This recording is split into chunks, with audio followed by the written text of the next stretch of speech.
Imagine two friends, Alice and Bob. They must decide how to divide a delicious pizza with 12 slices. Now, here's the catch. If they agree on how to split it, they get all 12 slices to divide. A great outcome. But what if they don't agree? Well, they don't walk away with nothing. Instead, Alice gets 4 slices and Bob only gets 2. So, the incentive to make a deal is huge. The big question is, how should they split it? Most people, when they first hear this, fall into one of two common traps. Let's break them down.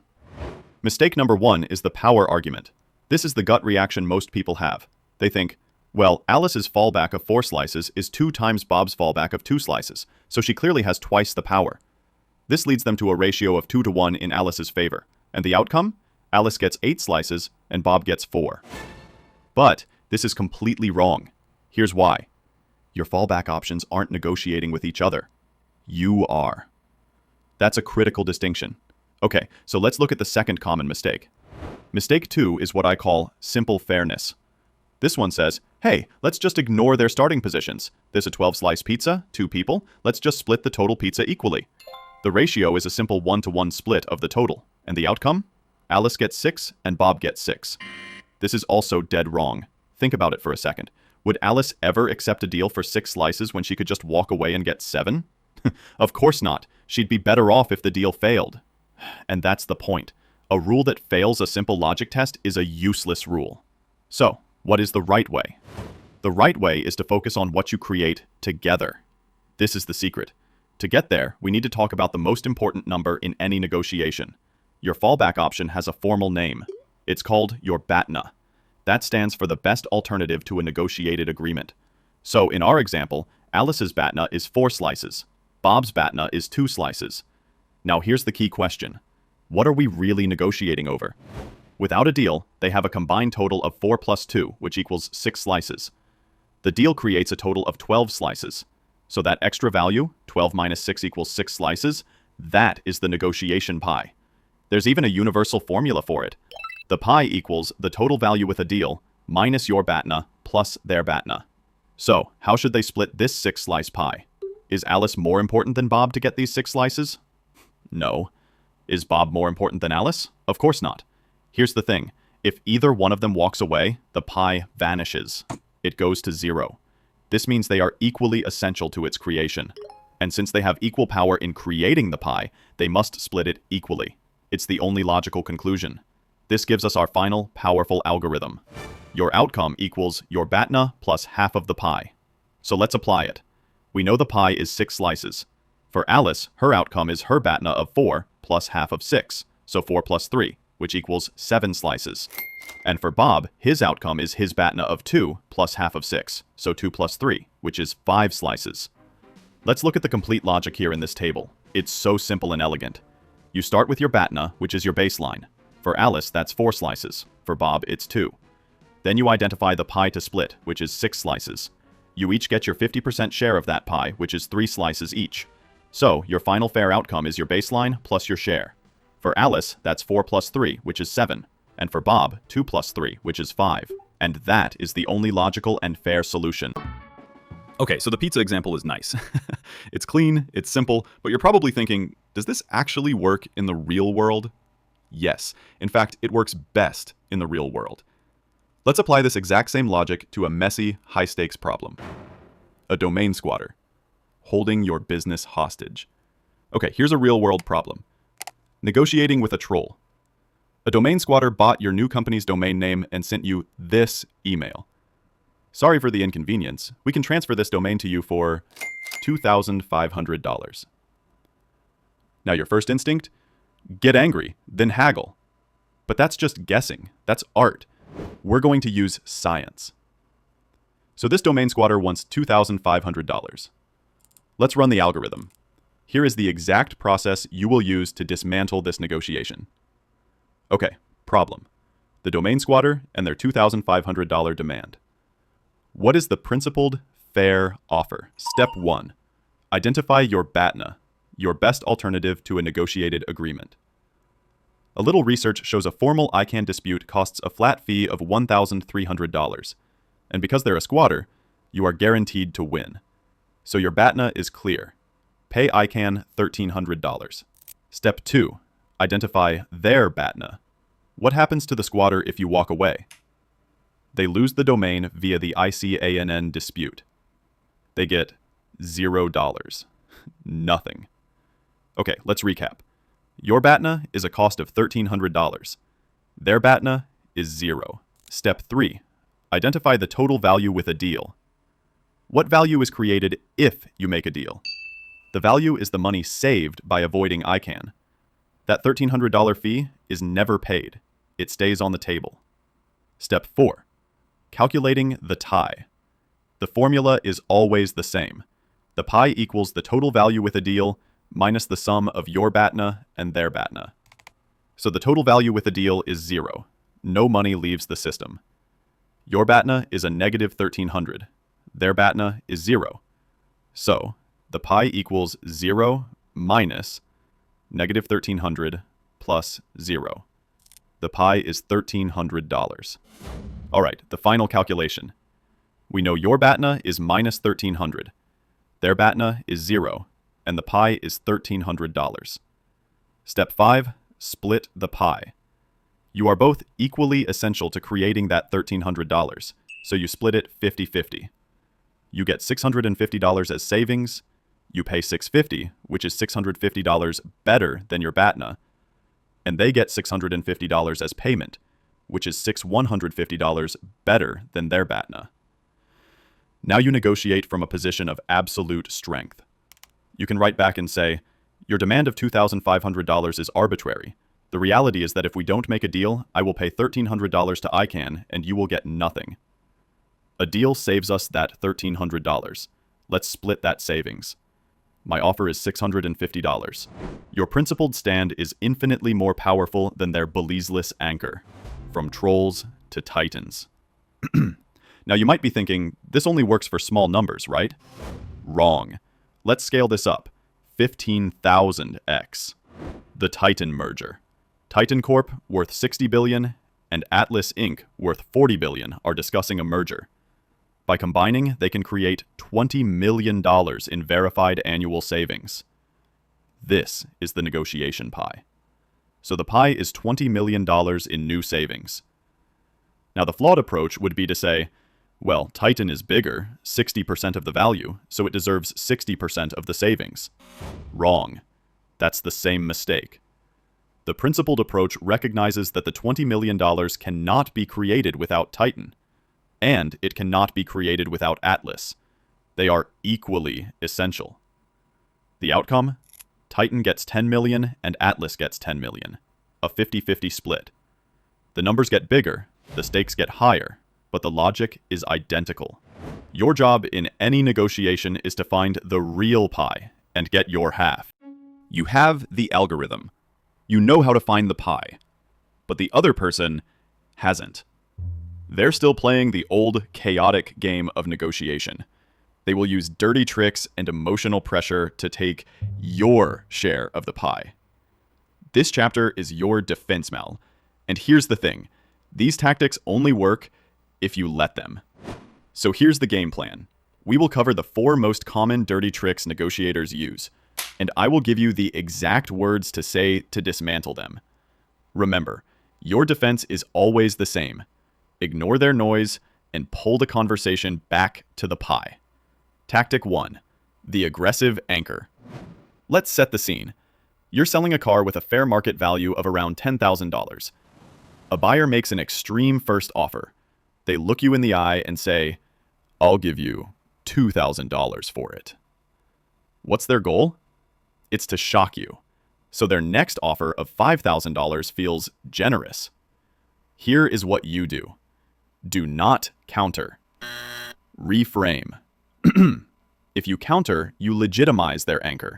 You've agreed to play their game. Do not play. Here is the principled response. You say, $2,000 seems disconnected from the car's market value. Instead of guessing, let's figure out what a fair deal actually looks like. My BATNA is the dealer's offer of $8,000. Your BATNA is buying a similar car which costs about $11,000. By making a deal, we create a $3,000 pie. Let's focus on splitting that. You have invalidated their anchor and replaced it with the logics of the pie. Alright, tactic 2. Let's just split the difference. So their offer is now $6,000. Your price is $11,000. They make a small move, and then they propose a seemingly fair compromise. They say, look, let's just be reasonable and split the difference at $8,500. But what's the flaw here? Meeting in the middle sounds fair, but the middle is based on their arbitrary anchor. Your move? Redefine the middle. Here's the principled response. You say, I appreciate the desire to meet in the middle, but the middle of what? The $6,000 is just a number you threw out. The real middle is the price that splits the pie evenly. We established the fair range is between my $8,000 BATNA and your $11,000 BATNA. The midpoint that splits that $3,000 pie is $9,500. Tactic 3. The lie about a competing offer. To create pressure, they invent or exaggerate their BATNA. It happens all the time. They'll say something like, I like your car, but another seller is offering me one for $8,200. What do? Gently call the bluff. Do not accuse them of lying. Here's the principled response. You say it with a helpful, friendly tone. Wow, $8,200 is a fantastic price for that car. Honestly, if I were you, I would take that deal immediately before someone else does. Now watch what happens. If it's real, they leave. You didn't overpay. Win. If it's a bluff, they're trapped. Win. Okay, final one. Tactic 4. The vague power play. This is a pure emotional tactic to make you feel weak. They'll say something like, you need this deal more than I do, so you should just accept my offer. Your response? Reframe with symmetry. Here is the principled response. You say, you're right that you have other options. I respect that. But to create the value in this specific deal, the pie, we are equally powerful. Without my agreement, you can't get your half of the savings. And without your agreement, I can't get mine. When it comes to creating this pie, we both need each other. Equally. The pie algorithm is your shield. It allows you to stay logical, fair, and in complete control. So far, our examples have been clean. The pizza had exactly 12 slices. The fee was a fixed known number.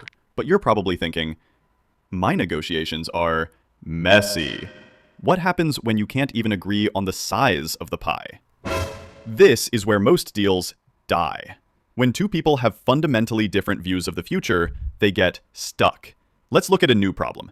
The optimistic inventor. An inventor wants to license her new drug patent to a massive pharmaceutical company. Here's the problem. On one side, you have the inventor's view. She is wildly optimistic. She believes the drug will generate $100 million, and so she wants a massive upfront payment. Then you have the company's view. They are deeply conservative. They believe the drug will probably generate maybe $10 million, so they will only offer a tiny upfront payment. What happens next is painfully predictable. The wrong approach, arguing about the future. This is a dead end. You will never convince them to abandon their beliefs, and they will never convince you. The negotiation collapses, the deal dies, and the pie vanishes forever. Here's the thing. The problem isn't the disagreement itself. The problem is trying to solve it with a single fixed number, today. The principled solution is the contingent agreement. Stop arguing about the size of the pie and start agreeing on the pie's split. You don't agree on a price, you agree on a formula. Imagine the company makes this brilliant proposal. They say, we can't agree on the value today, and that's okay. So let's agree to split the pie, whatever it turns out to be. We will give you a small upfront payment to cover your costs, plus a 50% share of all future profits this drug generates. This move is brilliant for two reasons. First, it solves the disagreement. It allows both parties to bet on their own beliefs. The outcome just proves who was right. For example, in this table, if the inventor is right and it's a $100 million drug, she gets $50 million. And if the company is right and it's a $10 million drug, they only pay $5 million. The risk is managed. Second, it aligns incentives. With a fixed price, the negotiation is adversarial. But with profit sharing, they become partners. They stop fighting over the pie and start working together to grow it. Now, this might sound like some fancy theoretical trick, but you see contingent agreements everywhere. Here are just a few real-world examples. Author royalties. You don't know how many books will sell? Agree on a percentage of sales. Sales commissions. Don't know a salesperson's performance? Agree on a percentage of revenue. And in acquisitions, you have earnouts. Can't agree on a company's future value? You agree on a share of future profits. The lesson is simple. When you can't measure the pie, don't argue about it. Just agree to split it. 50-50. Okay, so at this point in our journey, you have a system to find the pie. You know how to defend it. But what happens when the negotiation feels rigged? What happens when the other side seems to hold all the cards? Not because of their BATNA, but because of their sheer size, or the rules of the game itself. This is where the pie framework transforms from a simple calculator into a weapon. Here's the game plan. We will tackle the 3 most common unfair fights. And for each one, I will give you the verbal jujitsu you need to level the playing field. Let's dive into scenario 1, the asymmetry of caring. Imagine a small startup, that's you, is negotiating with a tech giant. For you, this deal is life or death. So what's the tactic they use? They leverage this imbalance. They'll say something like, let's be realistic, this deal means everything to you, and very little to us. Because you're desperate, you should accept our lowball offer. This is the trap. This is designed to make you feel small and powerless. But here's what we're going to do. We're going to use some verbal jujitsu. You're going to take their logic and flip it completely on its head. Here's what you say.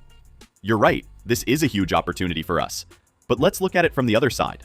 Since the money means so little to you, it should be very easy for you to be generous and agree to a fair deal. For you, it's just a few dollars.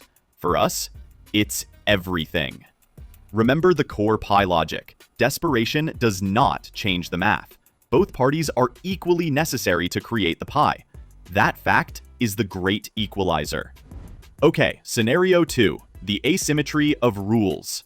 This is the ultimate power move, the ultimatum. What's their tactic? They threaten to walk away. They'll say, my final offer is $10,000. Take it or leave it.